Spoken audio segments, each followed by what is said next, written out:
안녕하십니까, 이재필입니다. 오늘 시장 굉장히 장 초반에는 약간 불안감을 주다가 오장 들어서는 좀 반등하는 모습인데요. 오늘은 이럴 수밖에 없는 그런 날이었었죠. 왜냐하면 오늘 저녁에 미국 시장이 노동절로 휴장입니다. 그러니까 외국인들, 선물 매매하는 외국인들 입장에서는 갖고 놀기 좋은 시장이었던 겁니다.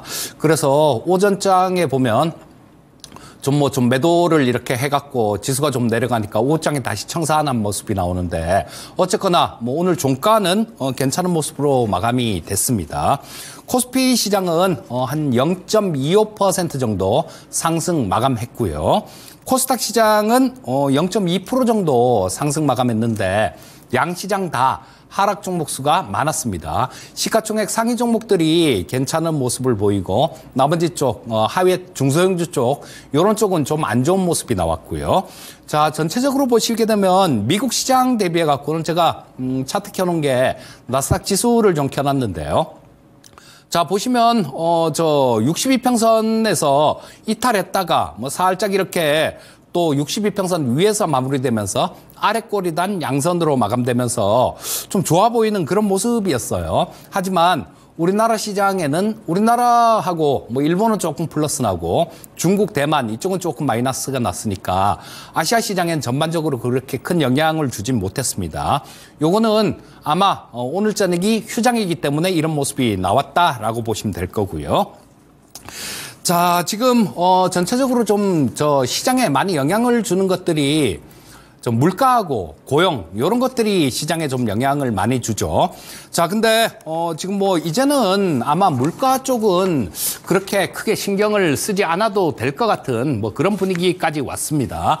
자, 보시게 되면 여기서 제가 소비자 물가를 좀 이렇게 캡처를 해놨는데요.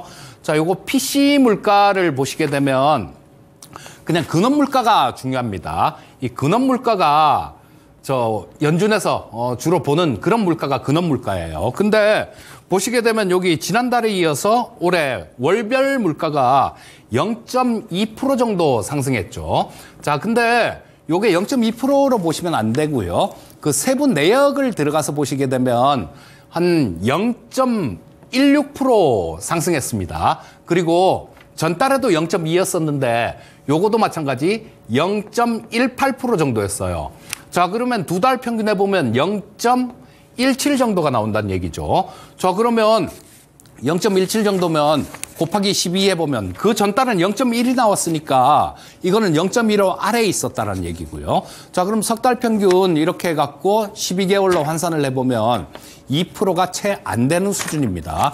연준의 물가 목표치는 2% 이렇게 계속 고집을 하고 있는데 지금 그 숫자를 충족하는 그런 수치가 나오고 있다라는 거예요. 그렇기 때문에 일단 이제 당분간은 이 인플레이션 관련되는 그런 부분에 대해서는 크게 신경 쓸 필요가 없을 것 같습니다. 혹시라도 이게 미국 대선 끝나고 난 다음에 좀 튀어 올라오는 모습 나오면 그때 정도에는 신경을 써야 될지도 모르겠는데요. 지금 현재 상태에서는 그렇게 크게 인플레이션 관련해 갖고는 신경 쓰실 필요 없으실 것 같고요. 다음 달에 또 연준 통화정책회의 하기 전에 CPI가 한 번 더 나오죠. 하지만 이 물가 요거 같은 경우도 거의 잠잠해지는 수준이니까 크게 걱정할 것 없이 일단 그냥 주식 종목들 이런 쪽에만 집중하고 고용지표만 잘 보시면 될 것 같습니다. 그러면 고용지표를 한번 예상을 해볼게요. 자, 요게 월별 고용지표인데, 자, 비농업 일자리 저때 1년 전에는 한 22만 7천 건이었었네요. 굉장히 좋았습니다. 중간에 33만 건짜리도 있고 31만 건짜리도 있고. 근데 이번 주 금요일 저녁에 미국의 고용지표가 발표되는데요. 요건 좀 중요합니다. 지난달에 우리 기억나시죠? 8월 5일 날 블랙 먼데이 이렇게 얘기를 하고 코스피 지수가 8%가 빠지고 코스닥 지수가 12% 빠진 날이 있었잖아요. 그 전에 금요일 날 고용지표가 발표가 됐어요. 결국은 그 고용지표 발표된 숫자가 11만 4천 건, 비농업 일자리가 11만 4천 건 증가한 걸로 나왔죠. 그리고 실업률이 4.3% 상승한 걸로 나왔습니다. 그러니까 4%, 3.9% 뭐 3%대에 있던 이 실업률이 4%로 올라왔다가 4.1에서 4.3으로 이렇게 뛰어버렸으니까 와, 이거 큰일 났다. 이렇게 된 겁니다. 그리고 거기다가 일본이 금리 인상을 하면서 엔캐리 트레이드까지 엎친 데 덮친 격으로 막 이렇게 좀 한꺼번에 시장의 하락의 압력으로 작용해서 8%, 12% 이렇게 빠졌던 때가 지난달 초입니다. 고용보고서 나오고 난 다음이에요. 물론 그 전에 어느 정도 리스크 관리를 하고 대비를 했던 사람들 같은 경우는 굉장히 큰 기회가 됐어요. 그날도 제가 명인들의 복귀에 출연해갖고 겁날 거 없습니다. 시장 올라올 것 같습니다. 뭐 이런 몇 가지 이유를 대면서 그런 말씀을 드렸었죠. 그때는 저희 같은 경우는 리스크 관리가 돼 있었기 때문에 그걸 기회로 인식했던 겁니다. 근데 그걸 못 하시는 분들 같은 경우는 위기로 인식을 했겠죠. 거기에 따른 투자 결과는 천지 차이로 갈라졌습니다. 자, 이번 달 같은 경우는 뭐 어느 정도 이 고용 지표도 시장에 그렇게 나쁘게 작용하지 않을 것 같다라는 생각이 듭니다. 자, 지금 예상치 나오는 거 보시면 비농업 일자리가 한 16만 4천 건 정도 증가하는 걸로 예상치가 나오고요. 실업률은 4.2% 정도로 나올 걸로 지금 시장에서 예측하고 있는데요. 자, 여기서 뭐 그런 얘기를 하죠.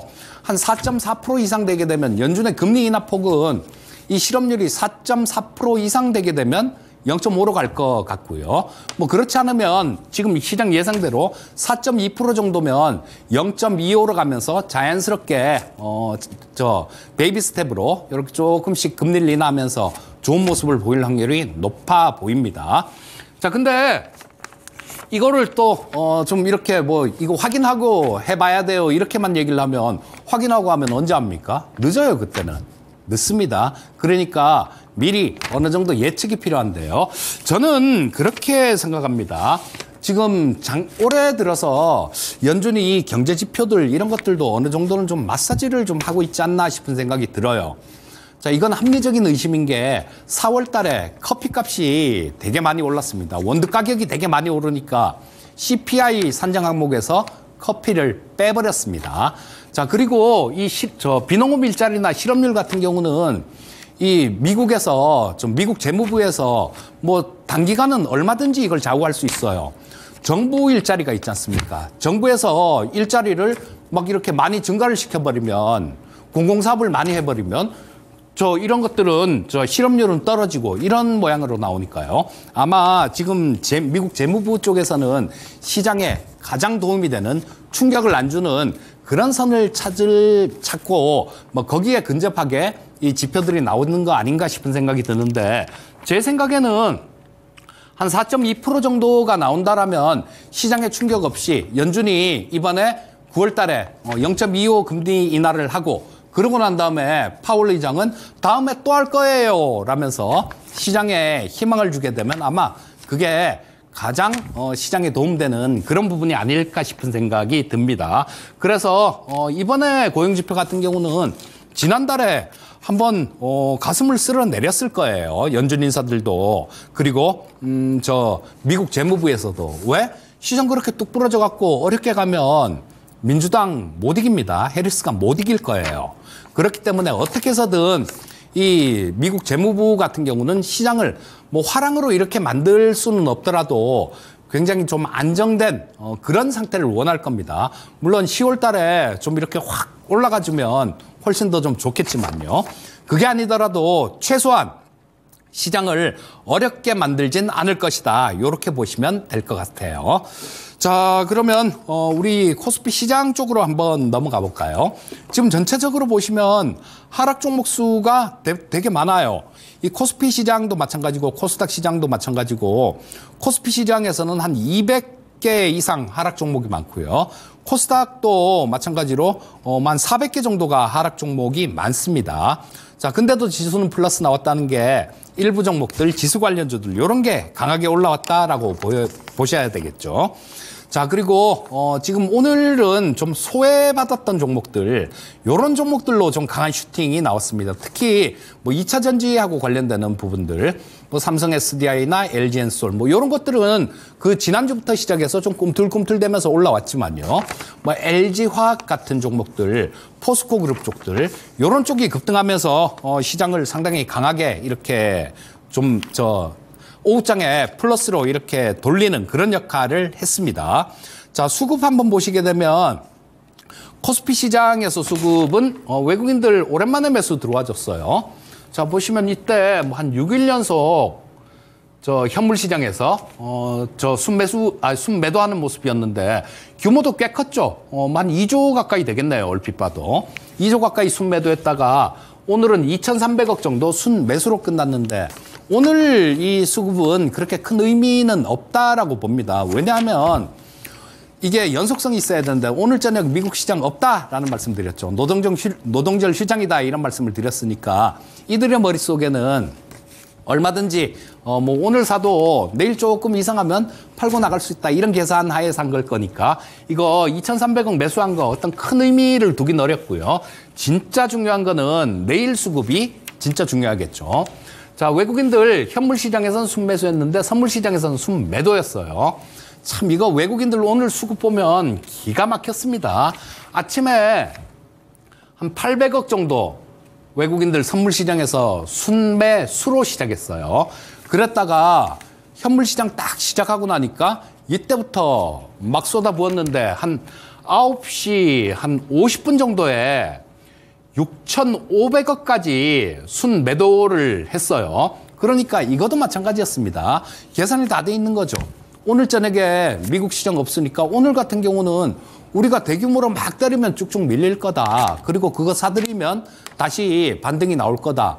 이런 계산을 다 한 겁니다, 오늘. 자, 보시게 되면 오늘 여기 32억 정도 순매도했죠. 6,500억 이상을 매도했던 거 장 초반부터 시작해갖고 7,000억을 넘게 매도를 했었죠. 1시간이 채 안 되는 시간에. 그랬다가 이거 다 청산한 거예요. 쭉 밀리니까 이거 뭐 그냥 매수해갖고 청산 다 한 겁니다. 자, 그래서 뭐 오늘 이 선물 시장 수급은 현물이나 선물 시장 수급은 그렇게 큰 의미는 없는데요. 자, 이거 옵션 시장 수급은 이제는 한번 조금 또 짚어봐 드려야 되는 그런 시점 아닌가 싶습니다. 요건 누적으로 볼게요. 옵션 시장 지금 8월 만기 끝나고 8월 만기가 8월 8일이었네요.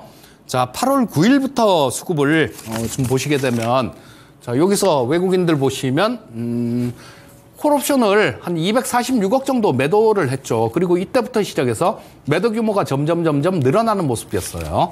콜 매도는 어떤 거다? 주가가 옆으로 기거나 아래로 빠져야 수익이 난다. 얘네들 콜 매도가 풋도 좀 이따 볼 텐데 풋은 좀 작았어요. 그래서 시장이 전주하고 조금 이렇게 출렁출렁하는 그런 모습이 나왔던 겁니다. 외국인들 콜 246억 정도 순매도. 자, 풋은 어떻게 될까요? 자, 풋은 123억 정도 순매도예요. 자, 뭐 이것도 오늘 좀 늘어나는 모습이고요. 자, 콜, 풋, 양매도라는 결론이 나오죠. 자, 이거는 콜옵션 쪽이 많기 때문에 지금 뭐 만기 전까지는 다음 주가 되면 우리 추석 연휴도 있잖아요.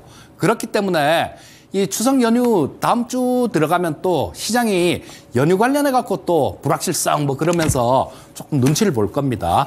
다음 주 목요일이 만기인데 만기 전까지는 그렇게 특별한 추세적인 움직임은 나오지 않고 좀 올라가면 좀 밀었다가 좀 떨어지면 또 좀 올렸다가 그런 모습이 나올 확률이 가장 높다라고 보시면 될 것 같고요. 일단 뭐 내일이라도 이 선물 시장의 수급이 갑자기 좀 이렇게 긍정적으로 바뀌면 모르겠는데 콜옵션 매수가 갑자기 늘어주면 모르겠는데요. 그렇지 않으면 아까 말씀드린 대로 시장은 그렇게 흘러간다. 이렇게 보시면 될 것 같습니다. 자, 코스피 시장 차트를 한번 보면 기술적으로는 안정되는 모습이에요. 제가 지난주에 방송 출연해서 그런 말씀 드렸죠. 오늘, 그러니까 이번 주 월요일 정도가 되게 되면 22평선이 이렇게 돌아서 나옵니다. 이런 말씀을 드렸는데요. 자, 이날보다 지금 옆으로 이렇게 하락은 멈춘 상태예요.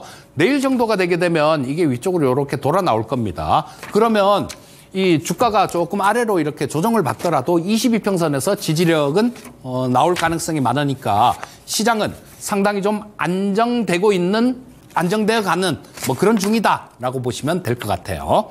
자, 코스닥 시장 한번 보겠습니다. 자, 코스닥 시장은 뭐 오늘 2차 전지 쪽이 상당히 좋았었죠. 근데 최근 들어갖고 보시게 되면 이 코스닥 시장의 시가총액 상위에 있는 2차 전지 쪽들보다 코스피 시장에 있는 시가총액 상위에 있는 2차 전지 쪽이 좋습니다. 그리고 원래 그래요. 과거에 긴 기간의 차트를 좀 놓고 보십시오. 먼저 움직이는 거는 셀 업체들 먼저 움직이고 그러고 난 다음에 저 소재 업종들 이런 것들 움직이니까요. 뭐 그거 좀 참고하시면 될 것 같고 오늘은 2차 전지 쪽이 올라오고 그러니까 제약바이오 쪽이 조금 조정받았죠. 이런 모습이 계속 나오진 않을 거고요. 조금 왔다 갔다 하는 그런 모습이 나올 가능성이 많습니다.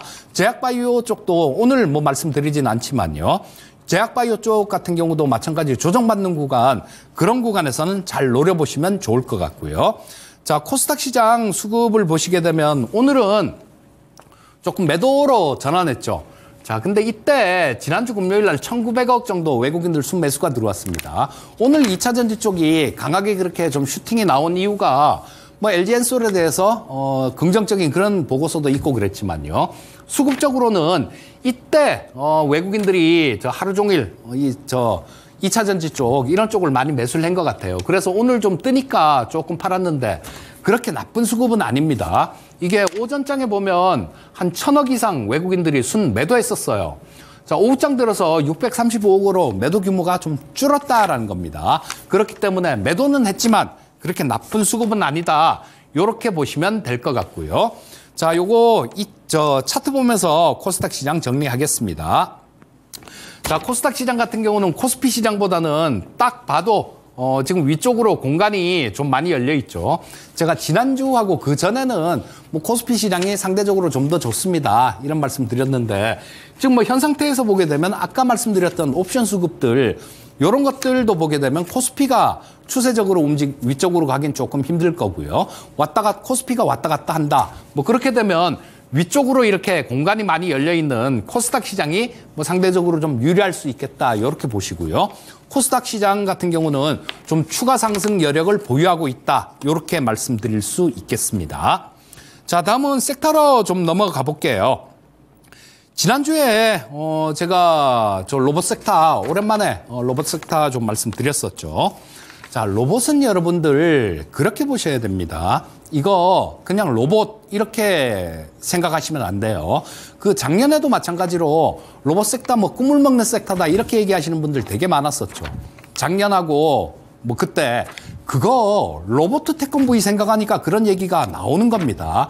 로봇 종류가 굉장히 많아요. 그리고 여러분들 AI 투자 엄청나게 많이 하죠.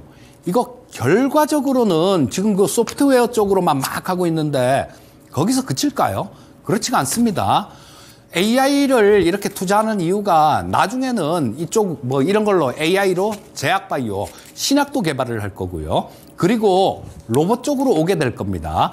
자, AI 뒤를 이을 섹터는 로봇이에요. 그리고 로봇에 대해서 그냥 로봇 이렇게 얘기를 안 하고요. 물리 AI 이렇게 얘기하는 분도 있습니다. 이거는 제가 한 얘기가 아니라요. 저쪽에 뭐 굉장히 좀 빅테크 기업 그쪽에 CEO께서 한 얘기니까 이런 것들은 그냥 그대로 들으셔도 됩니다. 자, AI하고 로봇 요건 뗄래야 뗄 수 없는 관계니까요. 계속해서 AI 다음은 로봇 이렇게 기계적으로 외우셔도 좋을 것 같습니다. 자, 화면에 있는 게 레인보우 로보틱스예요. 자, 이 레인보우 로보틱스가 오늘 계약 체결이 하나 나왔었죠. 자, 조달청하고 했다. 뭐 이런 공시가 하나 있던데 조달청에서 계약은 조달청하고 했고요. 이걸 쓰는 데는 한국천문연구원입니다.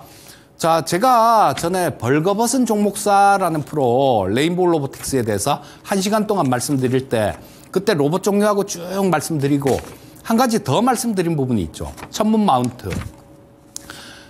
천문 마운트를 만든다라고 말씀드렸는데 이게 별 관측하고 그런 겁니다. 지금 일본하고 뭐 이스라엘 같은 나라들 이런 나라에 수출을 했어요. 그리고 뭐 오늘 이렇게 계약 체결이 쭉 나오던데 이거는 지금 현재 같은 경우는 별을 관측하는 뭐 해성 같은 것들, 이런 것들 감시하고 그런 시스템으로 중고위도에 있는 그런 부분들을 하는데요. 이거 나중에 군용으로도 개발 가능합니다. 어떻게 이용할 수 있을까요? 북한 애들도 지금 인공위성 막 띄우고 그러잖아요.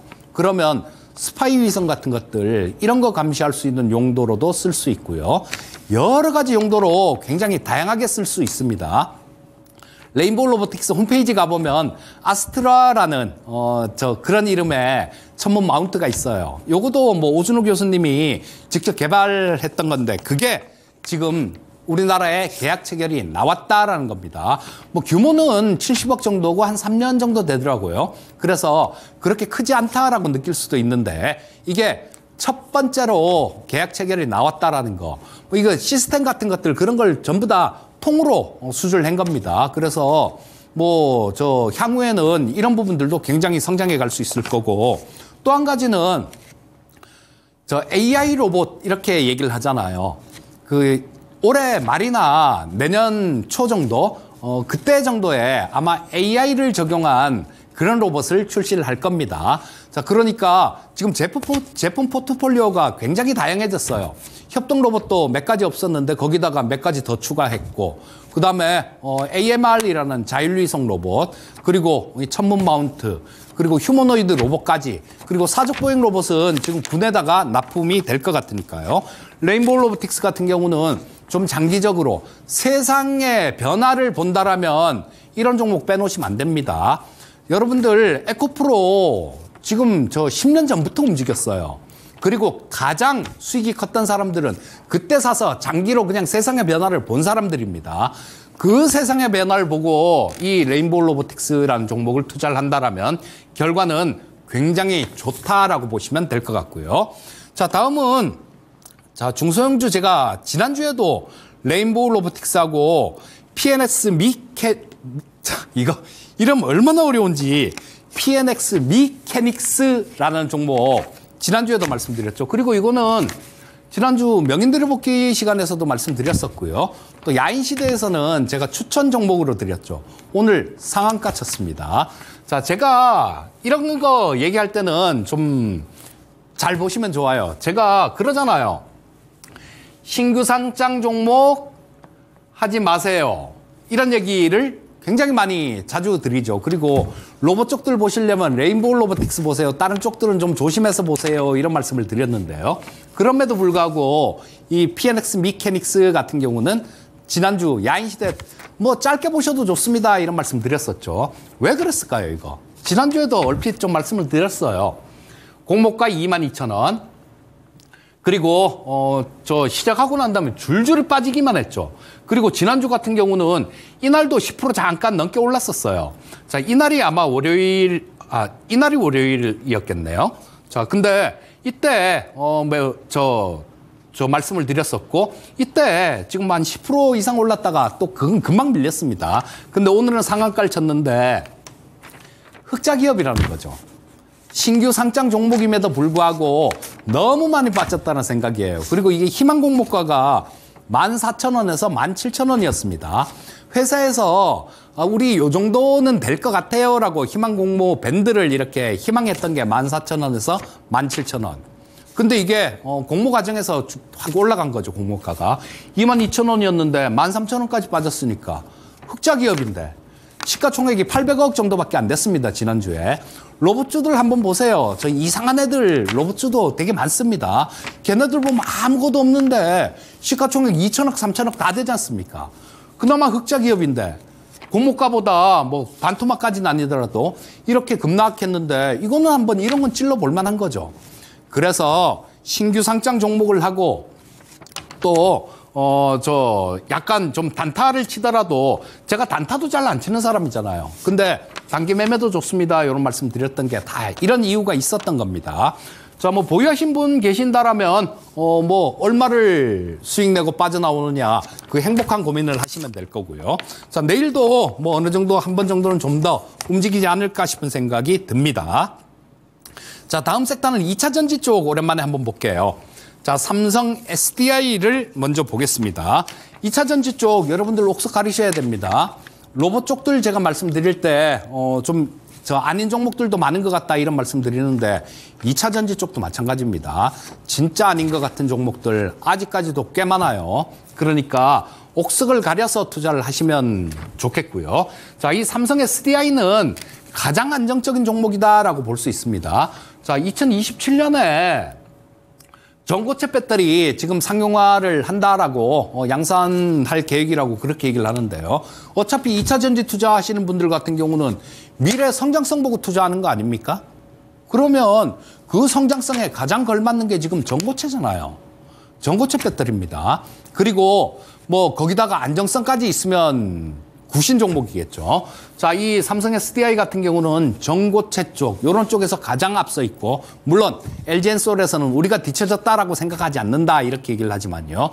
양산 시점에 대해서는 삼성 SDI가 굉장히 빨리 앞당겨서 잡고 있습니다. 거기다가 실적 보시게 되면 작년에 뭐 한 1조 5천억 정도, 1조 6천억 정도 영업이익이 흑자가 났죠. 올해 한 1조 정도밖에 안 날 것 같습니다. 한 5천 몇백억 정도 영업이익이 줄어든 상황인데요. 이거는 작년에 80만 원 같지 않습니까?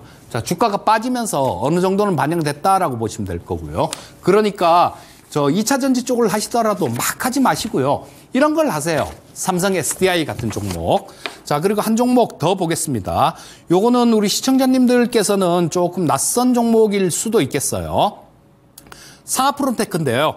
이 상하프론테크는 원래 수소 쪽에서 저 어떤 모멘텀이 들어오면 잘 움직이는 종목입니다. 근데 2차 전지 쪽도 있어요. 미국 쪽에 캐버세이라는 부품이 있는데 이게 저 배터리 저 화재나 폭발 요런 거를 방지하는 부품입니다.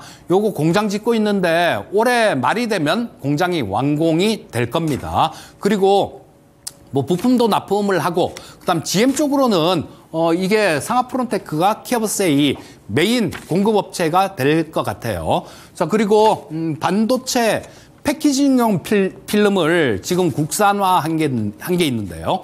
요거는 저쪽 일본이 독점하고 있었는데 예, 그것도 뺏어온 겁니다. 그리고 저 수소 연료전지에 그 전해질 막 그것도 마찬가지 저 한 개밖에 없었는데 지금 이 상하프론테크 개발해서 수소차 쪽에서는 수소차 쪽 움직이면 잘 움직이는 그런 종목인데 지금 2차 전지 쪽도 모멘텀이 있다라는 거 그 부분 기억하시고 투자해 보시면 좋을 것 같고요. 자, 마무리해야 될 것 같습니다. 오늘 저녁 미국 휴장이에요. 그리고 전통적으로 9월은 미국 시장이 좀 어려운 달입니다. 하지만 뭐 그렇다고 위축될 건 없어요. 아까 말씀드렸듯이 출렁출렁 왔다 갔다 하는 그런 모습은 나올 수 있어도 부러지는 그런 모습이 나오지는 않을 겁니다. 자, 다음 주에 옵션 만기인데 양매도 포지션이기 때문에 시장 움직임들 좀 전에 말씀드렸죠. 자, 그래서 지금 그렇게만 하시면 돼요. 실적이 성장하고 성장 모멘텀이 있는데 덜 오는 종목, 뭐 크게 오른 거 없는 종목들, 요런 종목들 선별해서 투자를 하시면 됩니다. 오늘 저녁에 야인시대에서 또 그런 종목 하나 소개시켜 드리기로 하고요. 오늘은 여기까지 해야 될 것 같습니다. 감사합니다.